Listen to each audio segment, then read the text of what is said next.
Rolling.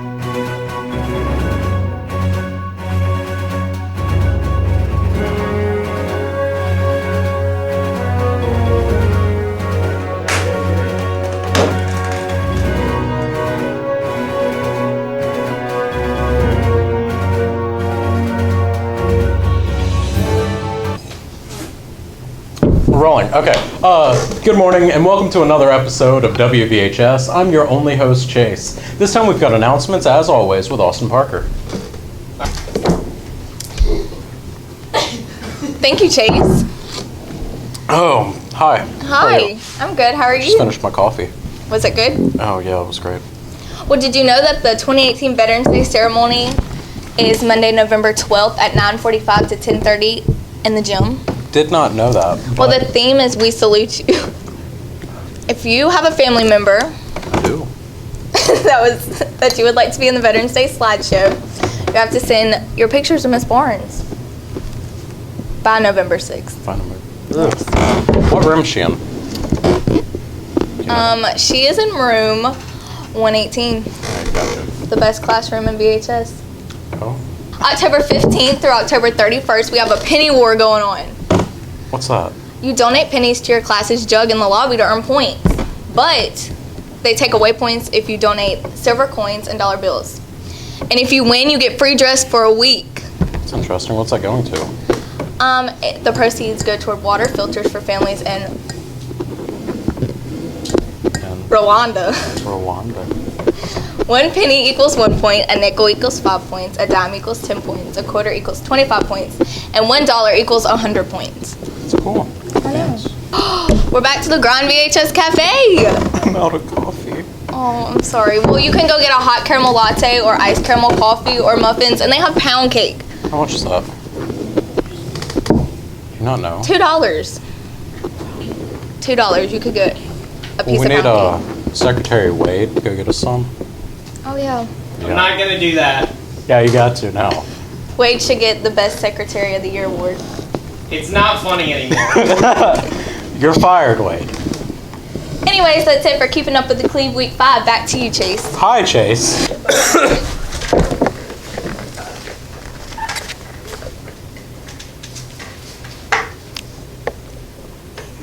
Hi.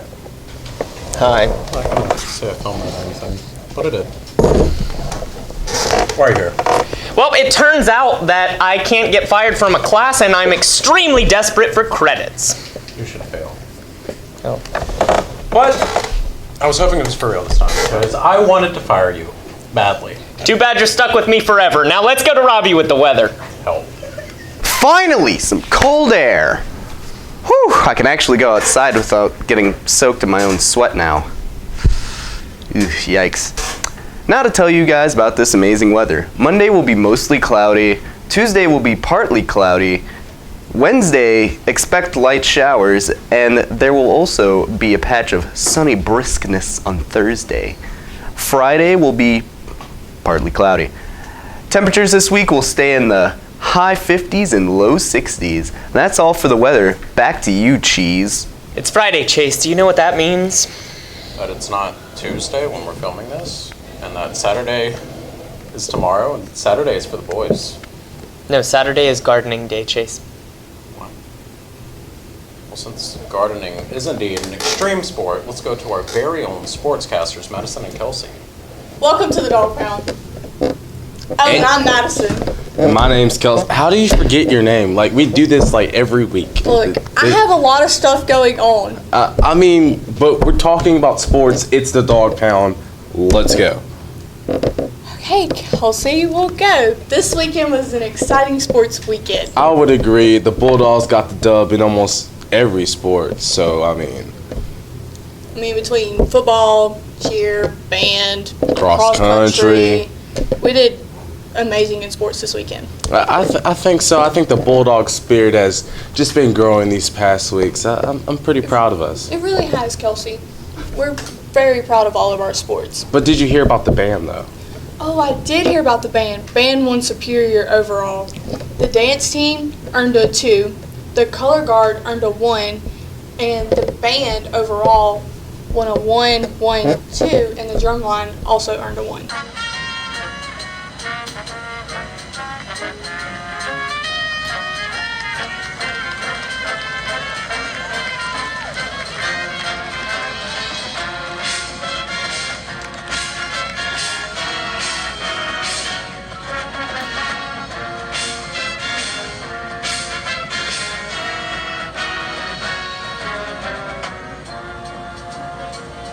You know, I used to be in the band back in the day. I played the tuba. I was really, really scrawny, so it was really, really heavy. But you know, I had some fun. I kind of miss it. I kind of miss it.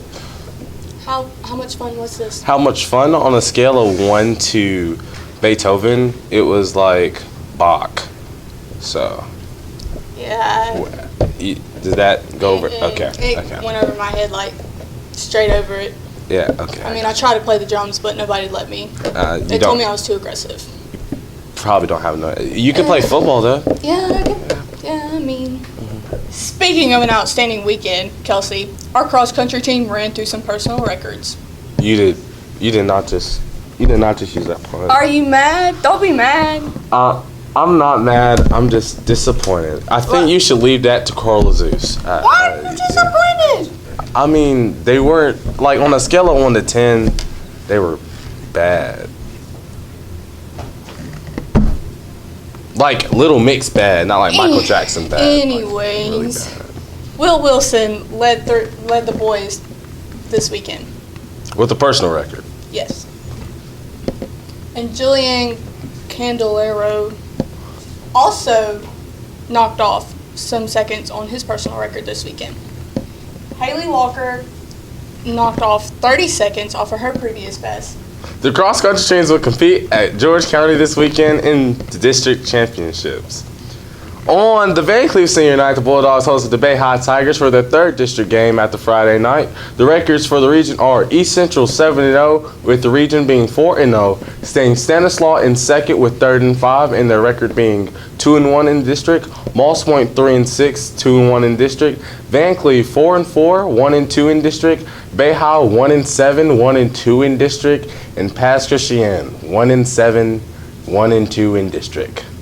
So do y'all have a good chance of going to the playoffs? Well, actually, the top 4 teams out of the region will proceed to the playoffs. This means for your Bulldogs that with the win over Pass Christian this week, the Bulldogs will guarantee a spot in the playoffs with a win by 12 or more points. So come and ride to the Bulldog side as we take on the Pirates this Friday night. Before the inside scoop on how your Bulldogs exploited the Bay High Tigers defense, I went to running back Chase Aubrey, who had 20 carries for 100 yards, averaging 5 yards per carry. And for the info on how the Bulldogs shut down the Bay High Tiger offense, I went to linebacker Jimmy Bates, who had over 10 tackles. I heard you almost scored a touchdown, Kelsey. I almost did, but a guy held me, so I couldn't get the fumble at the end of the game. It's okay, I promise. I was very, very angry. Look, it's okay. Just take all that anger and animosity and just use it in this week's. Yeah, I'm just gonna, smack pass, All right, so Chase, you had about 100 yards and 20 carries, averaging 5 yards a carry. How did y'all exploit the Bay High offense? They was just playing tight in the box, trying to stop power. And so we just ran rocket toss at them, and we was getting to the outside, and it was just open. And plus, I also feel like this is one of the greatest offenses we've had since I've been here, my 3 years of high school. And just running behind that line has been great. They've been doing great things for me. So on Friday night, the Bulldogs really stuffed the Bay High offense. How'd y'all do that? You had about over 10 tackles. How'd you do that? Well, we had worked hard all week, and we had a good game plan coming in. And really, once we got out there, we knew it was a district game. It was a must-win for the playoffs, so everybody was pretty much focused. And we had a common task, focused on what we were doing. I thought a lot of my success on the field came from the guys up front. I couldn't have done it without them, my outside linebackers and my D-line. And whenever they did try to throw the ball, they were a run-heavy team. Our secondary did a great job covering, so that's how we were able to hold them to, 7 points, I think? Yeah. And we actually got our first defensive score of the game, which was a safety, which I thought was pretty good. And last but not least, here are some highlights from the Bulldogs with their triumph over Bay High Kitties.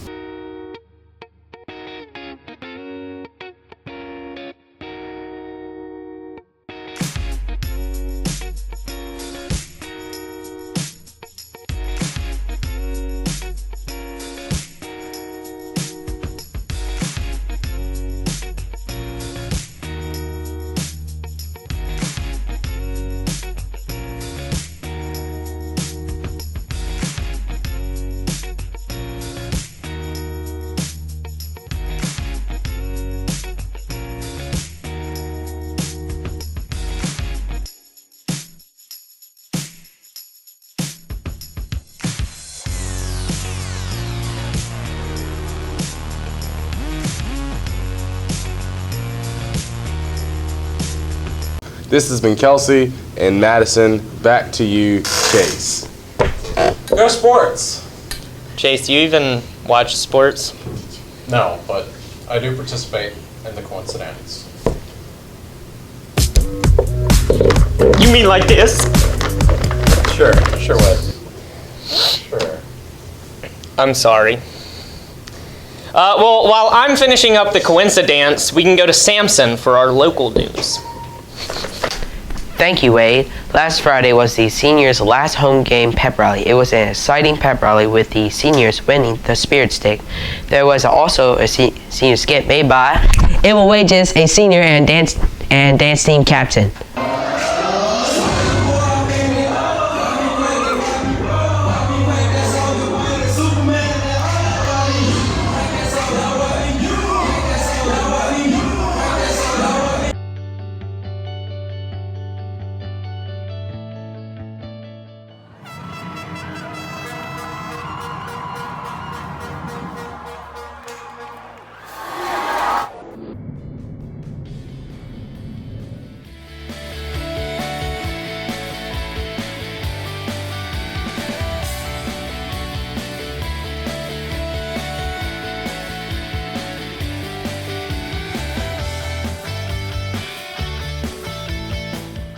That's all, folks. Back to you, Wade.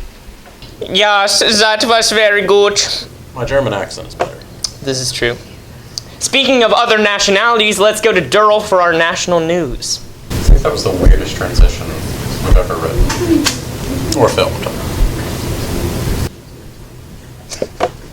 All right. Sports injuries are a very serious topic. When an athlete is injured, they are taken out of competition for assessment by an athletic trainer. Then they are assessed by a doctor. I talked to one of our injured athletes and our athletic trainer. Here's what they had to say.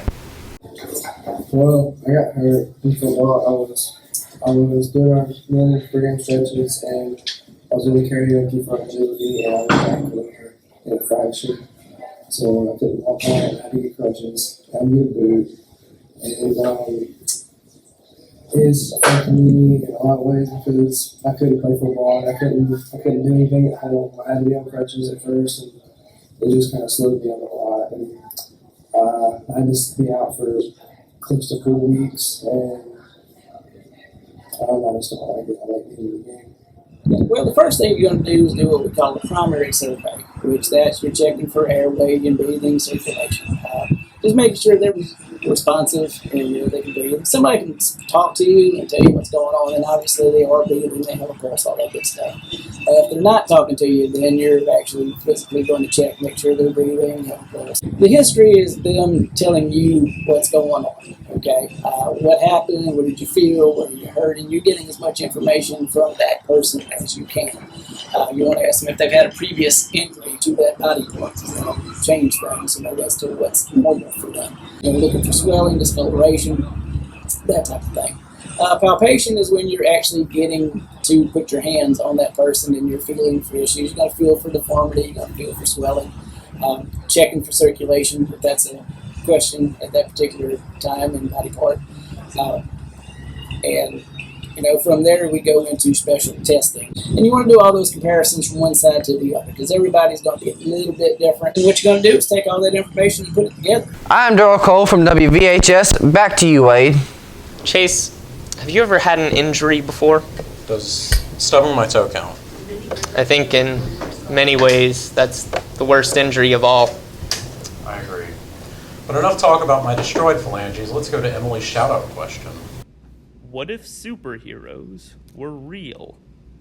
If superheroes existed in our world, there would be a lot of controversy and jealousy that would start wars.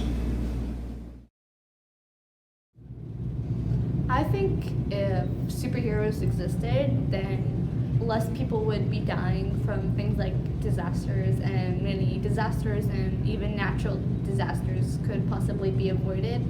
And I think that people would also be sort of jealous because superheroes have powers and they don't. I feel like people would be really lazy and dependent on the superheroes. Like, all the policemen would just give up. After you said that you wanted to become a clown, it's got me thinking. going to become a rapper. Chase, do you even know how to rap? Well, according to the rap's current guidelines, you just have to say one phrase repetitively at a moderately fast rate. Help me. Nope. God, my kayak's sinking. Sarah, I don't know what to do. I can't help it. I'm sorry. Can you get my stand up? No. Yes. No, it's too deep. Nah. Sarah, it's too deep here. Okay. Oh no. What's on your shirt? No.